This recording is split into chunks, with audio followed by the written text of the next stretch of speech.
It's Corso and Catone. Listen, Mark, hold on. When I say, would you have caffeine today? What the hell is that up to? Presented by Special Sauce Podcast, Studio 42 Design, and Corso Law Group. Now for the real deal New England feel, Corso and Catone.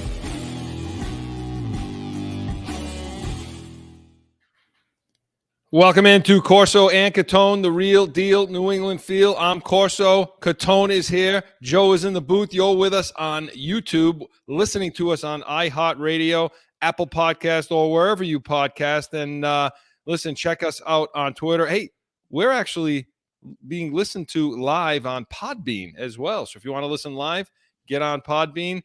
And Heated Hotline, Mark, they've been fantastic. 855. They've been good. 855-313-PATS. Give us a call 24/7. Leave us a message. Anything's on the table. Got a good one today. Joe tells me we have to wait to talk about coaching till we get to Heated Hotline. I don't know why. Oh, here we go. That sounds good. There's a little tickle, a little tease there. So 855. We want to pick yours. So 855-313-7287. Got a great one today. Return of Pat's preview. We're going to be talking about that Patriots-Dolphins game tomorrow, kicking off at 1 p.m. Mark and I will have that breakdown. And, of course, along with our season prediction. So stick around for that. And you don't want to miss Catone's comments. Always a favorite. Going to hear from one of you in the nation in Heated Hotline. And we're going to talk Yankees-Red Sox as they gear towards, or the Yankees at least, hopefully, gear towards the playoffs. Gentlemen, welcome back this week. How's our week been? Are we ready for football? Oh, of course we're ready. It's week one. How are we not ready? So I decided that, I'm going to stay calm in this show. It's a prediction show. It's a preview show. We don't have to get you're going to stay calm until we break the game down. Well, then let's get started. Let's get started with our Pat's Nation preview, or Pat's preview. Joe, we ready to go? Yeah. Let's do it.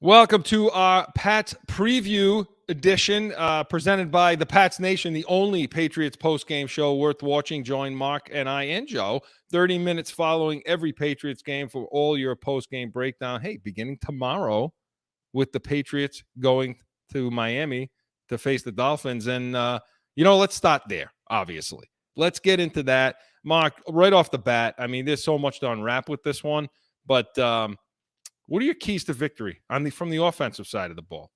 Offensive side of the ball, keys to victory are going to be offensive line play, and it's going to be the wide receivers. And I'll elaborate on that for you, Chris, but because the offensive line is going to dictate a few different things. Offensive line and wide receivers are going to be the keys to the game tomorrow on that side of the ball. Well, I mean, let's get into it, because I know you have some things to talk about with Mac Jones as well, including maybe his frustration level heading in to this game, but I agree with you. And I am interested to know what your breakdown is, especially of the wideouts. But let's get to the offensive line first, because you're right. That seems to be an issue right now, doesn't it? It does. So the offensive line, Chris, listen, if they're going to win the game tomorrow, Miami has a pass rush. That's one of the things that they do well, is they get to the quarterback. You're going to have to run the ball to take the pressure off of Mac Jones. As you just said, he's not comfortable yet. If they're going to keep running what they ran in the preseason, he's obviously not comfortable running what they're having him run. I'm interested to see if they go back to some of their old schemes that Josh McDaniels had in there, more than what they were doing in preseason. But the running game, Chris, is going to be key. Are they going to run that San Francisco-style running game tomorrow, or are they going to go back to what they traditionally did with Stevenson and with Harris? Because I think they need to. But the offensive line, especially the tackles, can they run the ball, Chris? Because if they can run the ball, that's going to help Jones, because we saw in the preseason, Jones was not comfortable moving up in the pocket, moving around. He made a lot of mistakes in dealing with pressure, I thought, in the preseason. Everyone thinks he's going to take a step forward. He may, but the offensive line is going to be crucial in the running game, because I think if we're going to win the game tomorrow, you're going to have to rush for 150 yards. And that's going to be predicated on the offensive line. Okay? So the offensive line play is going to have to be able to get you to run the football. And then pass protection. I don't know. Is Wynn even going to play? He was limited in practice this week. I think it said his back. We don't even know if Wynn is playing. Interestingly, they bring back Marcus Cannon. Right. Supposedly, they're going to put him in the practice squad. Out of mothballs. But what does that tell you about the offensive line play, Chris? If they're bringing him back, right? It's a huge problem. That's a problem. So you got Brown and Wynn. What are they going to give you tomorrow? Can they run the ball? But more importantly, can they protect the quarterback? Because Miami is going to get at Jones, because they realize, if you looked at the film in preseason, he was not comfortable with what they were running. So that's my first key on offense, Chris, is going to be that offensive line play and how much they can help him in the running game tomorrow. Well, listen, I agree with a huge part of the offensive line. I mean, Flores is gone, obviously, from Miami, but the concepts are still there. You got Boyer now running that defense.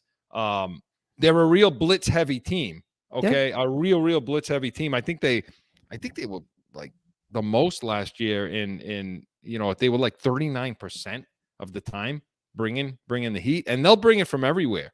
They'll bring it a lot. They love to blitz with their defensive backs and drop linemen into coverage and things like that to try to confuse, quarterbacks and confuse the offensive line. And, so they'll also blitz for run defense as well. So if you are going to run some of that zone, and by the way, that's what we're going to see out of their offense, is that zone running attack. Block to an area, let the back choose. Man, I hope loads of issues. I hope we don't see that tomorrow. And because they're going to have a difficult enough time dealing with that those blitz packages and that rush, especially Cole Strange. That's who I'm in. And you mentioned the tackles, and you're right. I agree with everything. I don't think those two guys have bought in, and I just think they're slugs. I'm sick and tired of dealing with Wynn's act.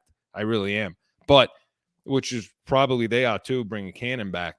But the interior of that offensive line as well, Mark. I mean, if they're going to run the ball, Cole Strange is going to have a good game. I mean, Andrews has to have a good game. Andrews is going to have to be a leader tomorrow.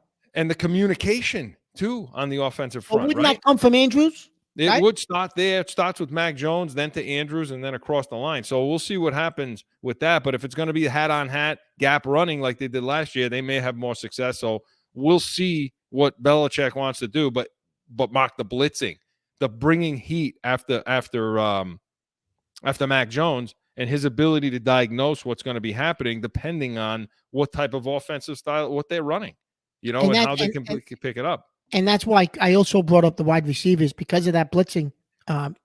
So the wide receiver group was visibly not comfortable running what they were running at times in the summer and in some of those preseason games. You have to think that Miami is going to make it a point to take out Devontae Parker. They're not going to let Devontae Parker beat him after they traded him to us, right? So so let's put in your head that Devontae Parker is going to be a non-factor tomorrow. They're going to take him out of the game, because of all people, they're not going to let him beat you. That means Bourne, Aguilar, and Myers are going to have big games. If Myers plays. Myers plays, I don't know. But Bourne is going to have to really come up big in the slot. And because I think it's going to be one of those 5, 7, 12-yard reception games where you run the ball, create short yardage situations, short, quick passes, get Jones off the spot, let him you got to get him quick. And I think it's going to be important. The wide receivers are going to be a key, especially Bourne. Aguilar, he does what he does, but I don't think Parker will be a factor. If Myers don't play, Bourne is going to be key. He's going to have to get 10, 12 balls thrown to him. And the tight ends are going to be key. Can they figure out a way to get Jonnu Smith off?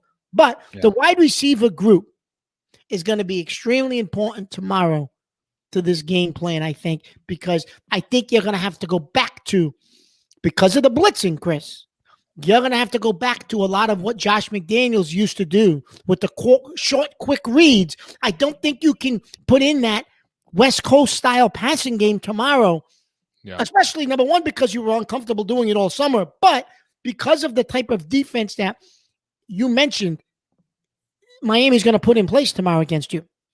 Well, and the other thing, too, when we talk about Myers, Myers is a big deal tomorrow if he doesn't play because, that matchup between he and Needham, that corner, look, Myers he's emerged as Mac Jones' go-to guy, right?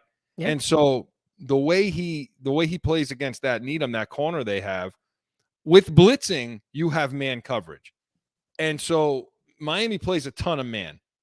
So in order to beat that, how's Mac Jones beating that blitz package? Fine, but how's he also diagnosing the man coverage with the blitzing to go with it? How's Jacoby Myers going to do in read routes, the tap on the helmet?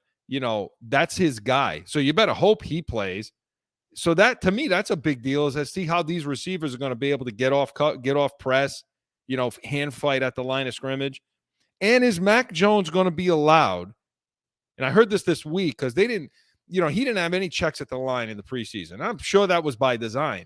But is he going to be allowed to walk up to that line, that under center or in the gun, and check out of things, check the things he's comfortable with, especially against that blitz package? I don't know, Mark. I mean, listen, depends on how it's coming in off the field. We're going to get to that evidently, Joe. Right? We're going to listen though, but year two. Supposedly had a great understanding of the offense. You're going to have to allow him to make those decisions, Chris, at the line and make those reads. Because if you don't, you're going to get crushed. Right. You have to allow him to be able to do that. Because if he sees something and he doesn't check out of it, you're going to be spinning your wheels all afternoon. Yeah. And as soon as Miami figures out that he's not checking out of things, well, that's a recipe for disaster, right? But you mentioned man-to-man. You're going to get a lot of man-to-man coverage. Jesus, I wish Thornton was available tomorrow because I think that would have been a game, Chris, that he could have broke free deep. I think he would have been there. In the type of defense that Miami plays, you could have really used Thornton. Maybe Aguilar can step up tomorrow. But, I wish Thornton was on the field, Chris. Yeah, I do too. And Ty Montgomery as well because he, come across in motion. Montgomery too. Because against man, you can run a lot of rub routes. So you can take a lot of receivers, rub the two, those. So what does that mean, Chris? Rub routes? Because you're talking, people don't know what that means. Rub route. Everybody knows what a pick play is, right? Everybody knows what a pick play. The receiver comes out, picks off the man that's supposed to take care of a motion guy, those are rub routes. So you can free up a guy like Ty Montgomery. So they're going to miss that tomorrow. We'll see if Strong could do it. We'll see if J.J. Well, I was just going to say to you, who's going to be out of the backfield tomorrow on third down? That's going to be interesting to see, right? I mean, if they bring up J.J. Taylor or, somebody like that, then, or Strong. So is Strong on the active roster, though? I mean, he made the team. He made the 53. Okay. So, hopefully we'll see. He's active. And we'll get to the defense in a second, but make sure you take a look at Parker versus Howard. I mean, that's the matchup. Xavier Howard versus Devontae Parker coming home. Parker. That's why I'm going to say. That's why I'm saying Parker may be a non-factor tomorrow, just because of Howard. I don't know. I think he's going to have a decent game. I do. Right. I think he's going to, because I think he can get off press coverage. He's going to force them to have to go back in the zone. I mean, we'll see. We'll get to our predictions in a second. So, look, it's a go. It's going to be tough. That Flores defense is always difficult, right? So, and it's not Flores, right? And you brought that up at the beginning. His defense. It's still his defense. So, but now, can he manage? Can Boyer manage it the way Flores did? I don't think he can manage it the way Flores did, but it's still there. The schemes and the concepts are still there. Now on defense, listen. What are your keys? Because you're the defensive guy. My keys to the game on defense are going to be three things. Playing the mesh, we'll break these down in a second. Playing the mesh, stopping the run, and defending speed. Okay? So what you're going to see out of Miami a lot, okay, they have that Shanahan offense. Okay? That's what McDaniels comes from, their head coach. and it's predicated on that zone running, zone blocking scheme. Okay, and you're talking about a lot of intermediate routes, crossers, play action, where you get hitting those crossers. That's that offense. That's what you're going to see. And so, and it's RPO. It's run pass option. It's read option, where the quarterback's going to take the ball, read what the end is doing, and either keep it himself, or he's going to give it off, or hand it off, or he's going to drop and try to get the defense fooled. So when I say playing the mesh, what I mean by that is that point where the quarterback has the ball and he's either going to hand it to the running back or he keeps it himself. That's the mesh point. How are our defensive ends going to play against that? Judon, Uche, Weiss, Jennings. Are these guys on the edge going to be able to diagnose that, play the mesh properly, and set that edge?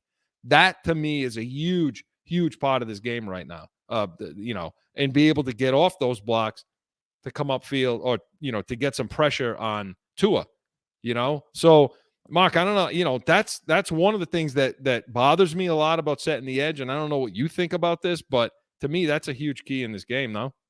It is, and that's been what's been our biggest weakness the last 3 or 4 years. Setting the edge, we can't set it, right? Yep. Especially against Miami. And if you remember last year against Miami, a couple of times in that game down there, Tua did exactly what you said. He had big gains. It was through that RPO, yep.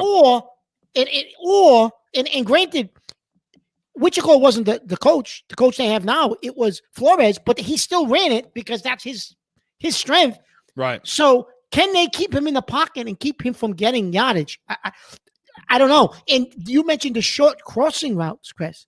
Well, I mean, and that's a Tua strength. That's a Tua strength, right? It is because he's keeping the ball. It's RPO. It's a run pass option. He can drop and then hit those crossers. He can play action pass.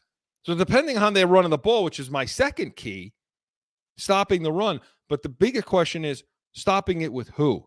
Can they stop it with their front? Or are they going to need help? Are they going to need safeties coming down in the box? Are they going to need the linebackers to – well, they're going to need linebackers to fit and fill those gaps, obviously. Yeah. And make those linemen right, and safeties are going to have to make the linebackers right and, pick up for where they're deficient.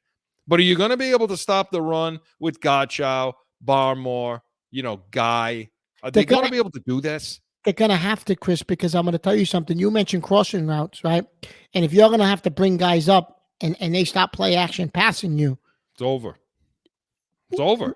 I mean, I don't know if people remember who Miami has now. Yeah. They have Tyreek Hill and they got Waddle. So they got guys that are going to go across the field, but they got guys, if they can establish the run against you and you can't stop it, they're going to play action you. Hill's going to be gone and you're dead. I mean, if you're going to count on McCourty covering the center of the field against Tyreek Hill, you got a problem on your hands. So that's what you're saying, Chris, about stopping that run is going to be key, because if they establish it, that's going to open up that speed. And you mentioned speed in your keys to victory.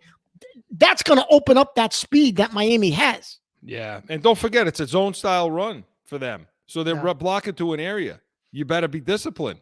Yeah. You better be disciplined and not overplay. And Jesus, isn't that something we haven't been the last couple of years? Is discipline. You go crazy with the tackling. You want to bust things. It's hard to believe sometimes this is still a Belichick team with how undisciplined they are, and penalties, all that will factor in too. But the Mark mentions the speed, and look, Jalen Waddle, Tyreek Hill, Gesicki too. I mean, they're going to need good safety play to cover that guy up, and we've always had that issue. But you're going to be looking to Duggar. But Duggar's going to play back some with McCourty, so you'll have Phillips, you'll have Peppers. Those are the guys going to have to deal with that tight end. But the speed, like Mark mentions, look, these guys running these crossers, and it's predicated on play action. Let's look, Tyreek Hill.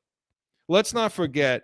And I'm interested to see what he's going to be like without Mahomes, because a lot of his success was Mahomes moving around, buying some time, allowing that crossing route to develop, and then getting the ball down to him. Not too long because he's got so much speed. But because Mahomes could create that time for him to get free. He would just eventually he's going to run away from somebody, and Mahomes could give him that time to do that. I don't know if Tua can do that for him. We'll see. And I don't know if Tua's got the arm to get him the ball either. But this is the thing, how you defend it. How do you defend speed? Look, Jonathan Jones, the matchup with Jonathan Jones and Tyreek Hill, believe it or not, in the last 4 matchups with them that he has played against Hill, he's only had 14 targets, 9 receptions, 93 yards, and no touchdowns. That's pretty damn good against Tyreek Hill. That's real. And nobody realizes that. And believe it or not, the Patriots played a lot of man coverage against him. But there are different ways. It's just about, see, what a lot of teams will do against speed like this is they'll play like a too high shell, they call it. And basically what that means is you play 2 safeties up on each hash, you play underneath coverage, and you help with the safeties. So you can even play man coverage underneath, allowing those 2 safeties to help out. The problem with doing that is when San Fran, which is McDaniels, where he comes from, this coach, when teams did that against San Francisco in the playoffs, they ran for like 280 yards and like 4 touchdowns, and scored 37 points because the safeties were out of the play. So you need to try to figure some way out in order to not have to be in 2 shell. And there's ways to do it.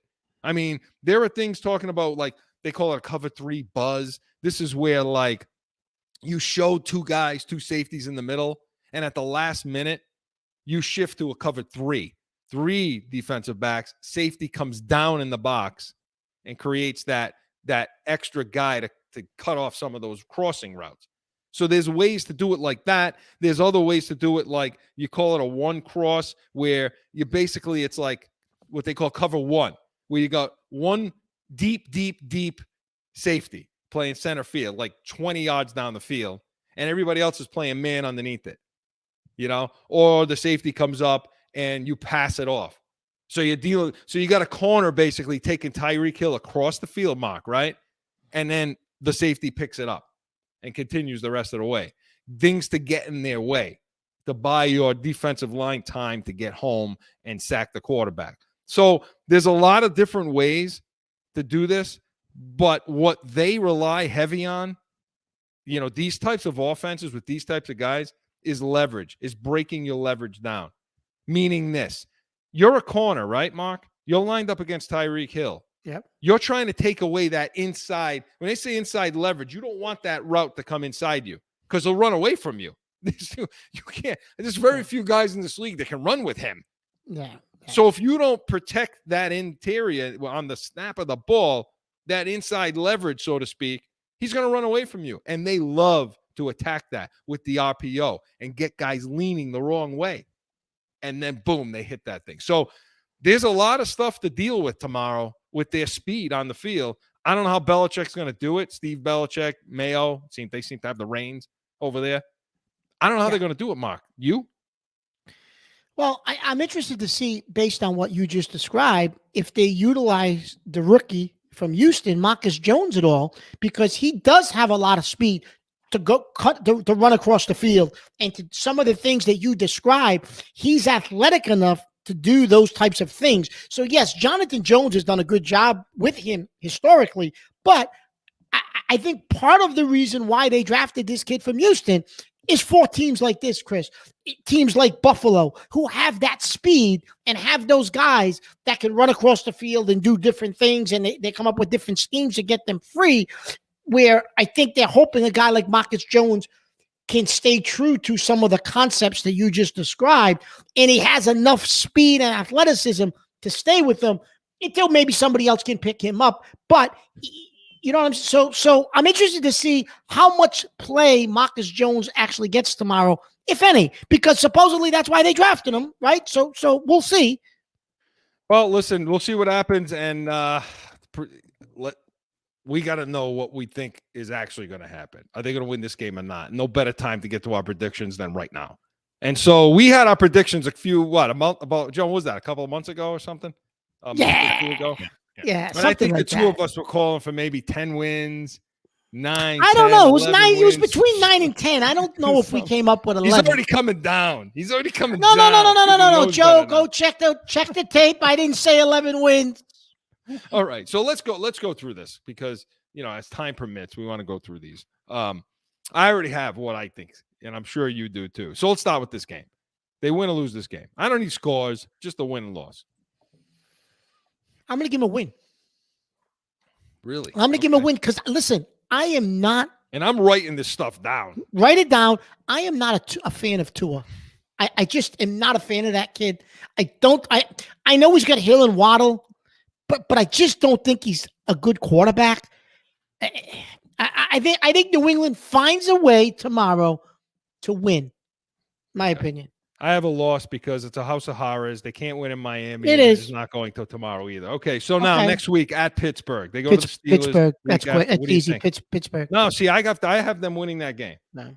I have them winning that game because, I don't believe in Trubisky. So for the same reason you don't believe in Tua, I don't believe in Mitch Trubisky. I don't think Trubisky will be starting week 2. I think the rookie from Pitt will be in by then. So you think he's going to have a horrible showing this week? Yeah, I think the kid from Pitt is right on his behind, and it was a coin flip. They went with Trubisky, but I think the kid from Pitt is in there, gives him a jolt of life, and I like this kid from Pitt a lot. Well, that's good because if they put him in, then I don't like a rookie against Belichick anyway. Okay, well, Belichick. Oh, come on. You and Belichick. All of a sudden, you and Belichick. As a coach now, right? You and Belichick. All of a sudden, yeah. All of a sudden. So Tom Brady must have been coaching this team too, I guess, for 20 years, right? So, well, it certainly looks like it, doesn't it? Number 12. Certainly looks like it, doesn't it? So then they have their home opener against Baltimore the weekend. Loss. Yeah, I think so too.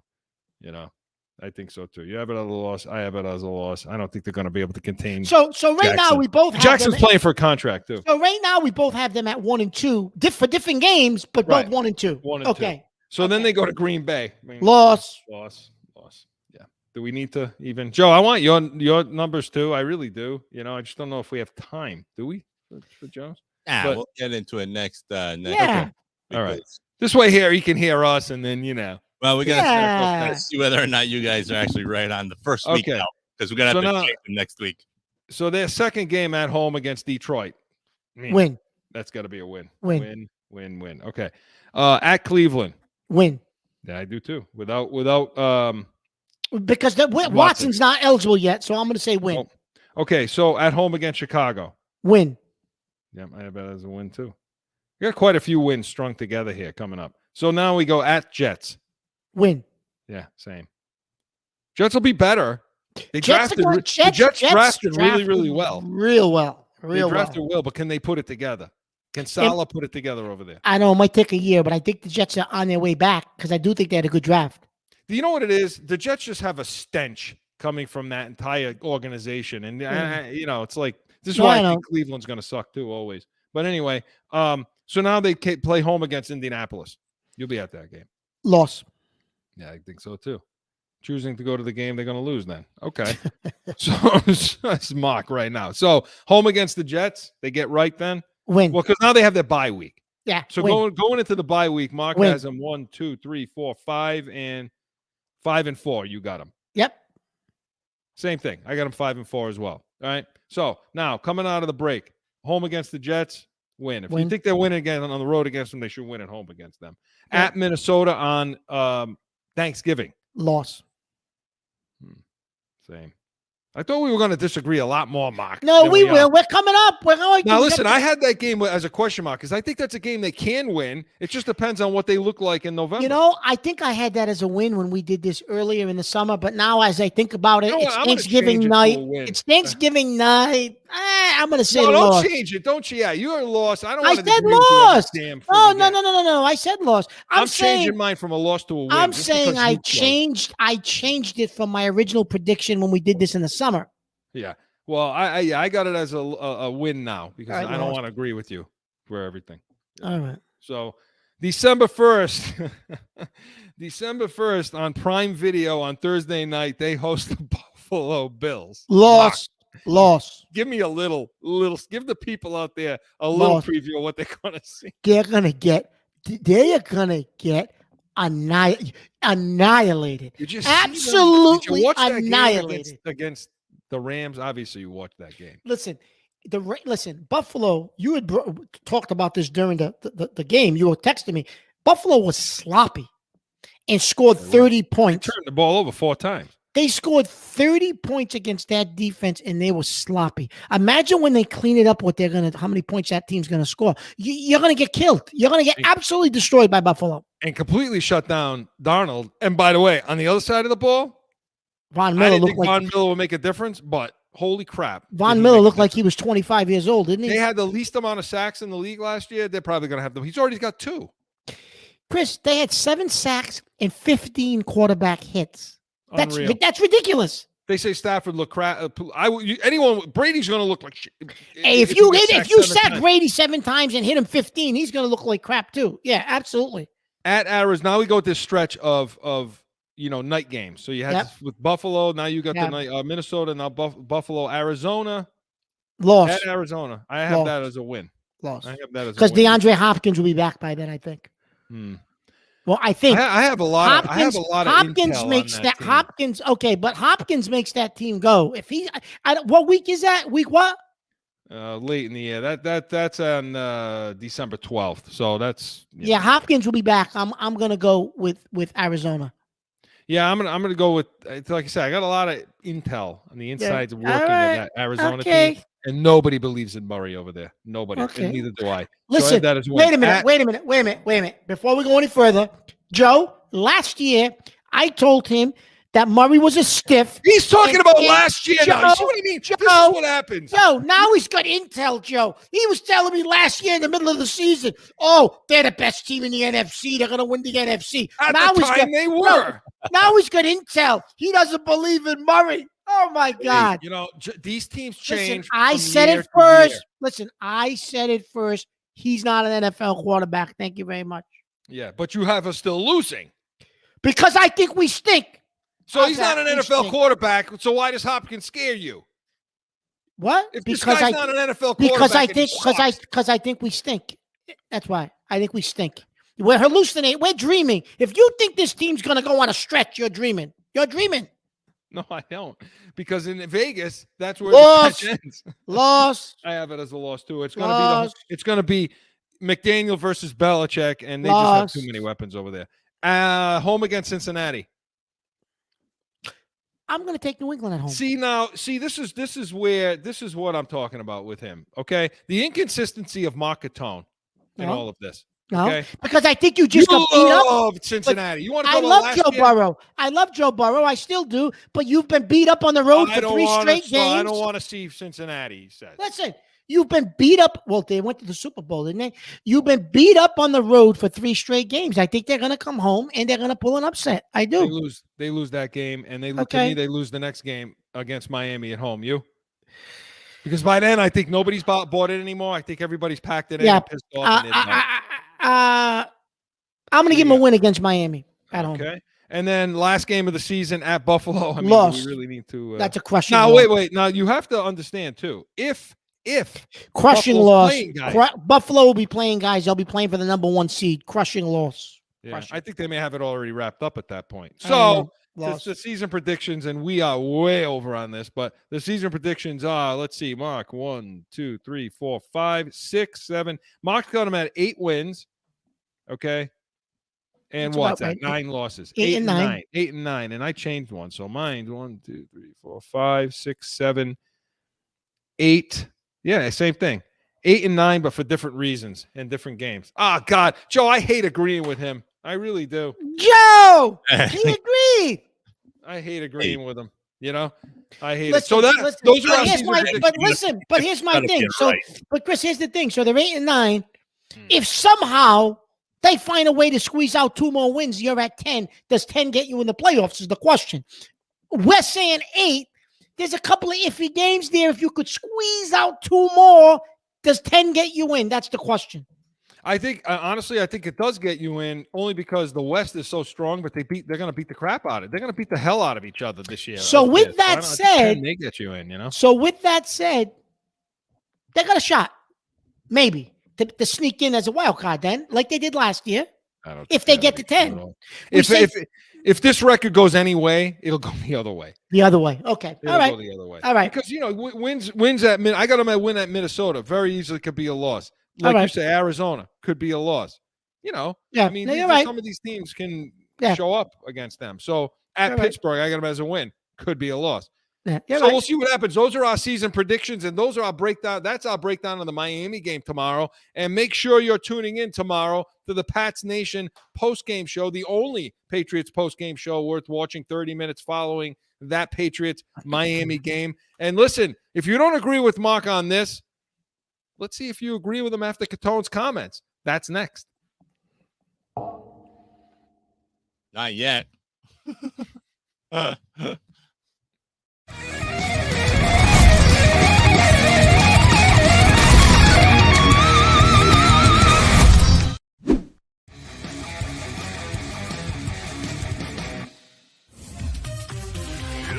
Special Sauce Podcast. You liking the sauce? The sauce is good, huh? This is start off as finance train them, trust them, and let them lead. With your host, Marcus Aurelius. Tune in to Special Sauce Podcast, wherever you podcast. What's your special sauce? Time for Catone's Comment!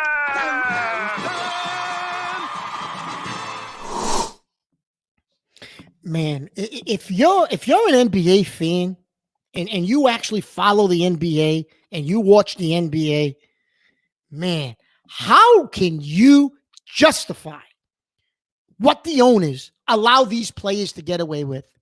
Honestly. So they allowed these players. The season starts, practice starts in what? 5 weeks, 6 weeks, maybe? I don't know. First, second week of October, I believe practice does start. So you're allowing these guys to go across to, I don't know, they're in Europe, to play in some kind of a tournament I've never heard of, a world something or other. I don't care what the hell it was. It wasn't the Olympics. You're paying these guys millions of dollars, and you're letting them go play in some half-fast jackass tournament. You got the kid Gallinari from the Celtics, blew his ACL. He's done for the season. He was supposed to be a key contributor to your team. Oh, wait, he's the final missing piece to go to the championship and actually win it. Well, he's gone because he played in some half-fast tournament that the owners didn't have the balls to say, you're not playing in that tournament. The season starts in 6 to 8 weeks. Get your ass ready for the season. You're not going to play in some half-fast tournament. The kid for Oklahoma City, the rookie, number 1 draft pick, Chet Holmgren, he busts his foot, needs surgery. He's out for the season. So you had the number 1 pick in the draft. Your franchise is supposedly going to be built around this kid, and you allowed him to go play in some ridiculous tournament, and now he's out for the season? Listen, I'm so sick of these owners allowing these guys to run the league and to run them. It's not happening in football. It's not happening in baseball. It doesn't even happen in hockey, which is a make-believe league. It doesn't even happen in hockey. But in goddamn basketball, these players, well, I'm not going to play. I want to be traded. I'm going to hold out. Trade me. I don't like the coach you hired. Are you kidding me? You don't like the coach I hired? I'm the owner of the team. You're a player. Play. Too bad. It's out of control what this league has become in the NBA. And I don't care who wants to defend these players. I'd love for one of the players to call up and tell me what gives you the authority to run this league. You tell me. I'm disgusted. And now the Celtics, let me tell you something. They're in trouble now because he was going to be a key component of what they were building. They brought him in for a specific reason. Now that's a hole that you can't fill. I don't know about you, but I am so fed up with these NBA players. Disgusted. Yeah, listen, Mark, I don't really have anything to add to that. There's nothing. Look at his face. I'm not going to bust his beans today. No way, Joe. Look at him. Why? You're not pissed off about now what happened to the Celtics? For those of you on iHeart listening, if you saw Mark's face right now, I can't wait for the Pats Nation tomorrow. Oh my God. You know? Yeah, let me ask you a question. You're as a Celtics fan, you're not pissed off? Yeah, no, I'm pissed off. You heard from me the night it happened, where they report those Mickey Mouse doctors over there reported that it was an MCL. It's fine. Yeah, okay. We knew better that thing. He was done with that. Yeah, they were relying on him for scoring off the bench, right? Yeah. Now they're in trouble. Yeah, I don't know who the hell these guys think they are anymore. And they need the height. He was 6'10". They Yep. they have no height off the bench either. You got rid of a couple of Theus and those guys because you were trying to make a salary cap room to bring Gallinari in. I'm all for players having a say in their life and getting their money. I get it, but now it's out of control. You get Durant doing what he's doing over there. I want this one fighting. Good for the Nets. Good for the Nets. I'm glad the Nets are standing up to him and saying, we're not firing our guys. But I agree with you. Who the hell's going all across seas to play anything? Let them pay you the millions and millions of dollars you want then. Go ahead. Let them pay you that coming out of college as a rookie and breaking your foot. Yeah. Good luck with that. Mark, good stuff. Catone's comments. Who are we presented by? Corso Law Group, Arizona's leading criminal and traffic law firm. CorsoLawGroup.com. Allow us to be your voice. Hey, listen, when Joe's ready, we're coming back, and we're coming back to hear from one of you. Are we sure Joe's ready? I don't know if he's ready, but we're going to hear from you in Heated Hotline, and that's next. It's that time again for a timeout for a message from one of our sponsors. No one ever thinks they will be in the need of a criminal or traffic lawyer, but things happen. Corso Law Group is Arizona's leading criminal and traffic law firm. Their 20-plus years experience and attention to detail has helped thousands of people all across this great country who found themselves in a situation in Arizona. So whether it's a traffic ticket or if you need reduced DUI or more serious issues, call or go online to CorsoLawGroup.com and talk with these expert attorneys who I know will help you. Corso Law Group.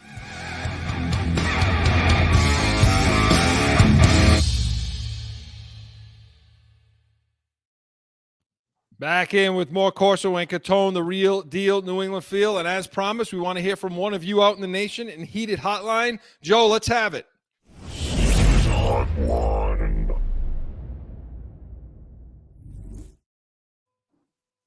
Hey, this is Rico from Boston.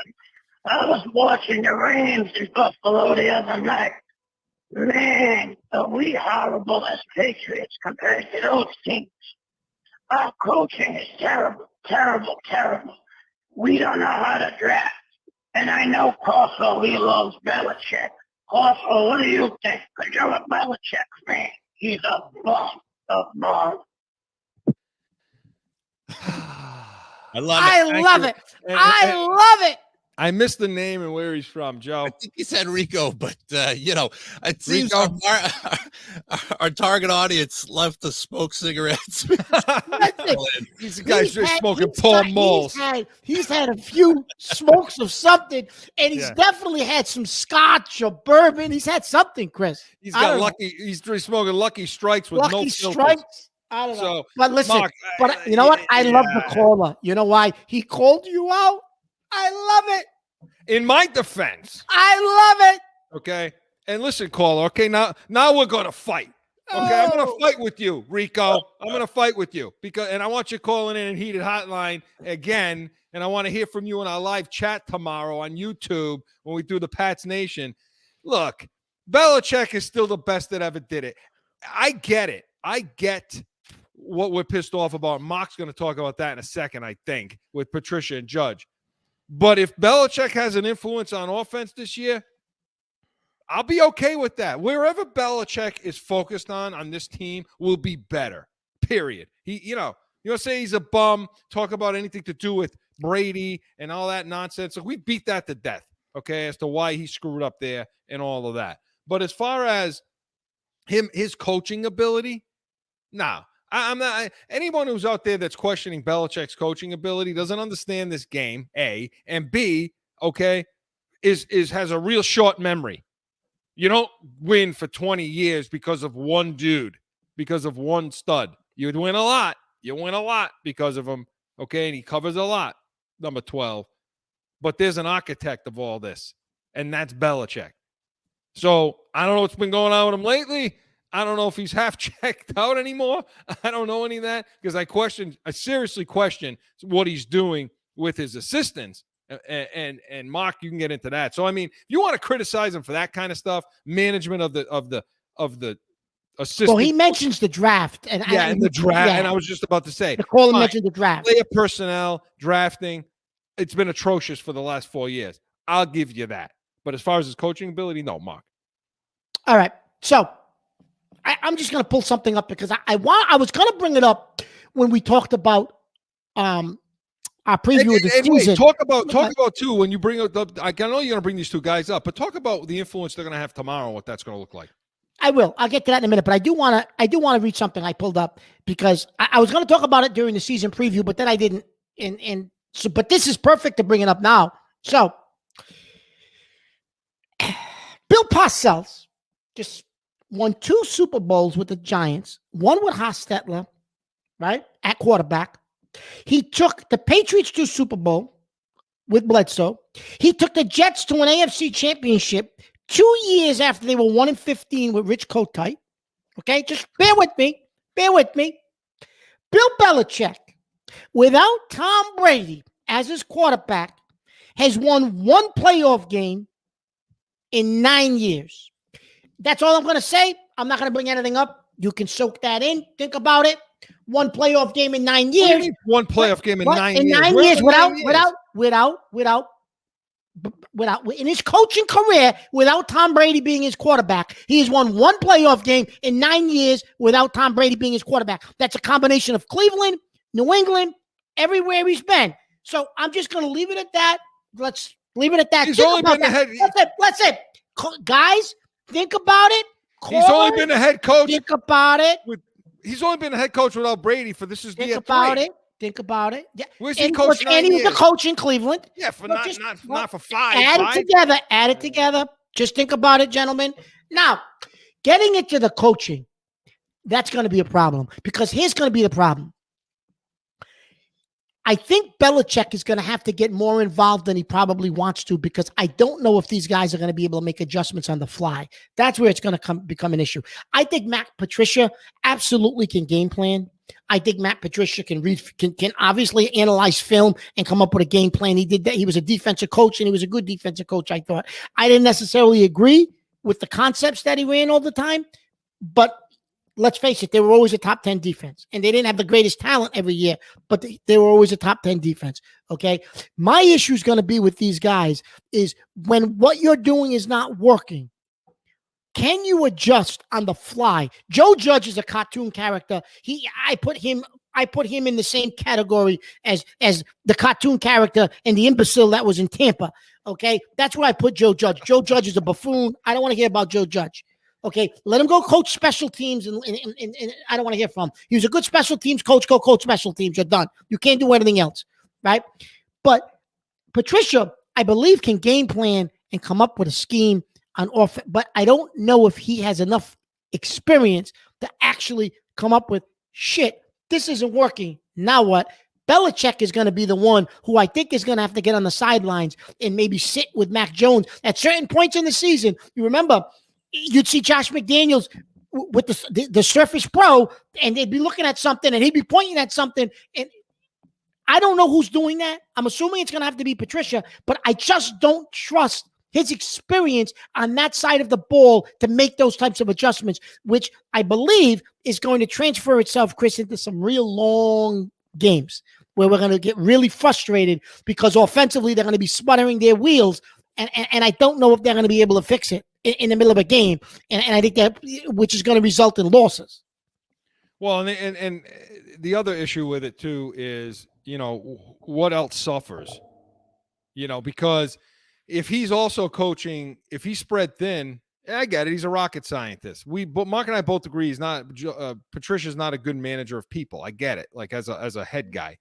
But if he's also coaching the offensive line, who's talking to them? Yeah, the assistant O-line coach, but is that a good enough while he's trying to get Mac Jones right, try to get his call sheet ready for the next series, things like that? Because if you take Belichick and you stick his head deep into play calling, now you're going to lose something with game management. And there's no better game manager, right, coach than Belichick in history. So you're going to lose something here and there. I will say, and by the way, 9 Super Bowls, all the AFC East titles, like 17, all the AFC championship games. You say, it was all with Tom Brady. Where's the guy that told me that the first half of this whole dynasty was Belichick, and the second half was Brady. I'll leave it at that. I'm going to leave it at that. Yo, 1-2, 1-2, Okay? 12. I'm gonna leave it 1, at that. 2, 12. So, 1, 2, 12. And 12's going to win number 8 this year before he officially shut retires. up. You know what? Shut up with that. It's too early to talk like that. I don't want to hear it That's anymore. my season prediction, I Joe. don't even want a Brady versus Belichick segment on the Pats Nation. Nix that thing now. I don't want to hear about it Joe, anymore. that's my season prediction. Tampa Bay, prediction. number 8 for Brady. Yeah, My prediction fine. early. But you're right. And what gets taken away, Yeah. with Patricia, Joe Judge, like you say, he's a cartoon character. I will say this. I will take exception with Belichick this week with what he said. And he said, for years we've done it this way. For years we've had guys, and he started naming guys like O'Brien, McDaniel, Weiss, that had never called plays, and never been offensive, but then they came and they called plays. That's disingenuous.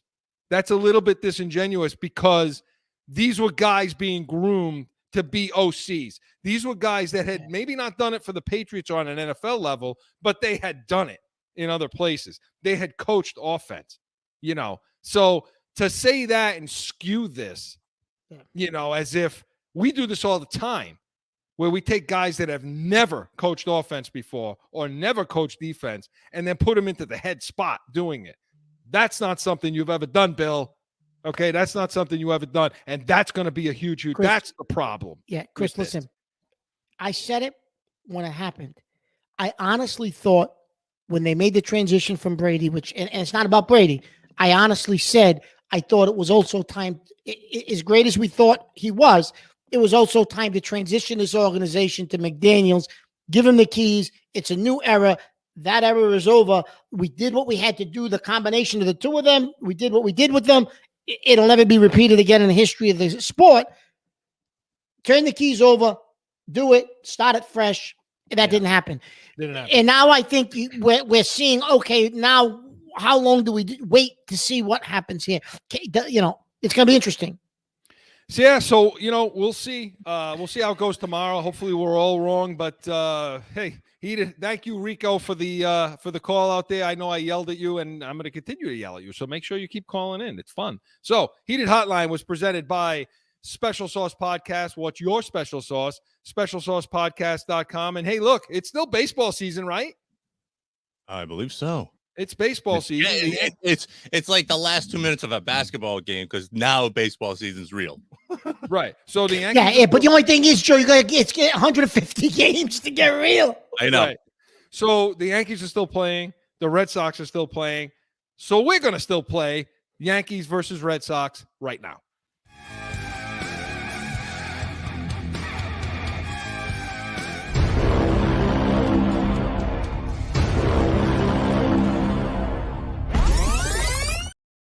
So all of you out there are completely disgusted with the Red Sox. I know, and then they went and fell the other way, and they're continuing to go that way. They're bringing up some prospects, getting some good looks at people. That's what they should be doing. Mark and I both agree that Chaim Bloom, this may be a do or die off season for him. Okay, Yeah, so what happens? But Mark, the New York Yankees, what the hell happened, and what's going to happen? Well, combination of a few things. He's wiping his forehead right now. Combination of a few things. You put the X First on of them. all, That's what? We did put the X on, but no. First of all, you've had some injuries, right? Everybody has injuries. They've had some injuries, right? They've had to manage, and the key word there is manage those injuries in the roster, bullpen, starting pitching. Loves to say the manage. I knew that was coming. You know it was coming, right? Hitting, lineup changes, lineup switches, and they've struggled at it, right? The only guy consistently doing what he's doing is Aaron Judge, who's MVP of the league without question, should be unanimous MVP of the league, right? And boy, they're going to have to pay him. Boy, did they screw up. I think that they've waited too long to bring up a couple of younger guys to give him a shot. I think Hicks, I don't know. 2 more errors yesterday, misplayed fly balls. I don't know why he keeps putting him on the field. He shouldn't see the field anymore for the rest of the year, and then he's finished as a Yankee. But Boone keeps putting him on the field. I don't understand that. They should have brought up the kid Florio or somebody else 4 weeks ago and gave him the shot. and see what happens. Just give him repetitive at bats. Instead, you keep trying to work Hicks in. Listen, Hicks is done. He's finished as a Yankee. Can they get themselves right for the playoffs? Supposedly, Matt Carpenter will be back. What can he give you? I don't know. That was a huge loss. That was a huge loss. Stanton has been on and off the IR. Hasn't played the last few games. Can he get healthy for the playoffs? Can Rizzo get healthy for the playoffs? He's had the back injury. They gave him an epidural. I don't know. He's on the IR. Supposedly he'll be back. So these guys are going to be back for the playoffs, allegedly. What can they give you? And can they give you enough to beat a team like Houston? Because, damn it looks like it's going to be Houston again. The only salvation with Houston, Verlander did go on the IR. Cross your fingers, Verlander is not Verlander for the playoffs. Because if he is, you're going to have to deal with that team again. And I just don't like the way we're trending. What are we up 4 games? We may not even win the division. Mark, we didn't think that they would beat Houston when they were tearing up the league. Because when they got in the series with Houston, they looked the way they do now. Yeah. So if we didn't think that then, we certainly don't think it now. Yeah. And now I question whether or not they can really play with any of these teams at this point, because they, like you say, they're relying on the short game's gone. They're relying on the long ball. And the only long ball they're getting is from Judge. It's from Judge. And all these guys are dinged up, not healthy, and so on. Look, and Mark, to me, what I've been texting you, calling you about, and making me nuts is the defense is so bad. They're atrocious in so many areas. Torres, talk about the defense, Mark. I don't understand it. So Torres, Chris, is a guy that, and this goes back to Brian Cashman, because Cashman has misjudged some of the young talent they had on this team.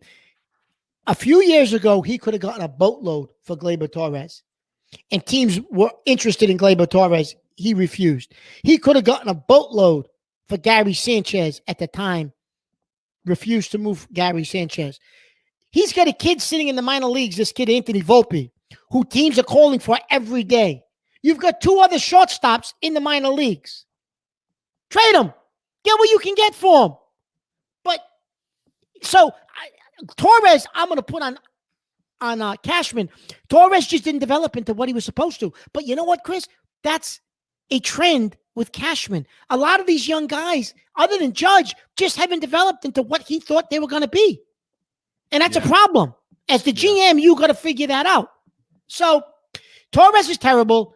Third base has been shoddy. Even the shortstop, who was solid, has been shoddy and has made some errors.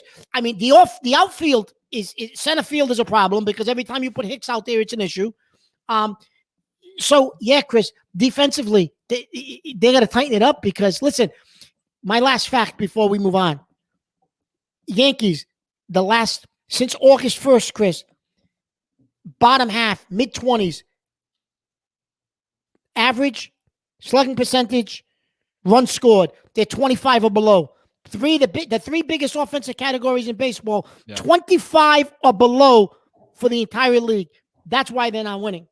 And the only reason why they're not worse is because of Aaron Judge. And Mark, the defense Aaron Judge would be dead last in every category if it wasn't for Judge. Dead last. The defense is not going to improve with the new rule changes. Talk about those. Well, Chris, you know what? Actually, I disagree with you, because the rule changes, I believe, is going to be better for the defense, because, listen, you're getting into bad habits. Can't shift anymore. No, but you're getting into bad habits with this shift, Chris. Think about it. You're a third baseman. The shortstop goes over the second, is playing over second base. Now they're putting you at the shortstop position. You're not a shortstop. Tell everybody the rule changes. So the rule changes is they're going to do away with the shift. They're going to add a pitching clock. So I forget what it is. Seconds, and then 20 seconds for the guy on base. So they're going to add a pitching clock, and there was a third rule change too, and I forget what that is. The bases are bigger. The bases are bigger, but those are the 2 big ones: the pitching clock and the shift. So I think defense will get a little better, and let me tell you why. The pitching clock, Chris, is going to speed up the game. And it's going to keep guys, I think, more on their toes and more focused. You're not sitting there for 30 seconds waiting for a pitch to be thrown, pitches thrown, up another 30 seconds, another 30 seconds. I think it's going to speed it up. It's going to force your natural instincts as a baseball player to be ready like you used to be in Little League, down and ready, right? I think it's going to actually allow more focus from the fielders because the pace of play will be quicker. That's in my opinion. Second thing, that's my opinion. As a baseball guy, I'm a baseball guy. Yeah, that's an interesting take. Right? My second piece is with the shift, Chris, you got guys that are out of position. So you got third basemen who are going to play shortstop because of this shift. You're not a shortstop. The bounce of the ball off the lip of the grass and in going to a shortstop is different than it is when you play third base. And you know that, Chris. You played baseball too, right? So there's a difference when you're playing third base or shortstop. How the ball comes off the bat, the velocity of the ball playing third base, and if you're playing deep shortstop, okay? Well, now you got a third baseman shifting over the shortstop. It's totally different. You're playing behind a bag. You got a guy playing in the outfield who's now trying to field the ball. When they go back to their natural positions, it's going to be what they always did their entire lives as baseball players. And I think it's going to provide, actually, you're going to see better defense as a result of it. That's my opinion. I may be in the minority, but that's what I think. No, I like it too. And but real quick about the pitch count, all I can say is this. Picture this, okay? Bases loaded, 3-2 count. Pitcher's now got a 20 seconds to throw. He throws the ball, walks the winning run in. Now how are they going to feel about that pitch clock now? These guys, these pitchers have to hate the pitch clock. They have to hate it because if they go over it, it's a ball. Okay. I'm interested to see how they're going to police that. Yeah, how they're going to police that. So good stuff. Yankees versus Red Sox was presented by Studio 42 Designs. For all your graphic design needs, studio42designs.com. Guys, that's it. That's what we got today, and that puts us one step closer to football on Sunday. So thanks, gentlemen, and thank you for tuning in and joining us in the nation. And, hey, listen, get on this week. All our shows are up. Make sure you get on there, follow us, subscribe, thumbs up, all that stuff. And don't forget to come back tomorrow for the Pats Nation, the only Patriots post-game show worth watching. Mark and Joe will have all of our coverage of that Patriots-Dolphins game, 30 minutes following the game. And come back next week, 7 p.m. Eastern. We're going to preview the Pats' trip to Pittsburgh to take on the Steelers. And we're going to look at the playoffs as baseball rolls into the playoff season. We're going to be talking more about that. Anything you bring to us in Heated Hotline, we'll be ready to talk about. We are Corso and Catone, the real deal, New England feel. See you next Saturday.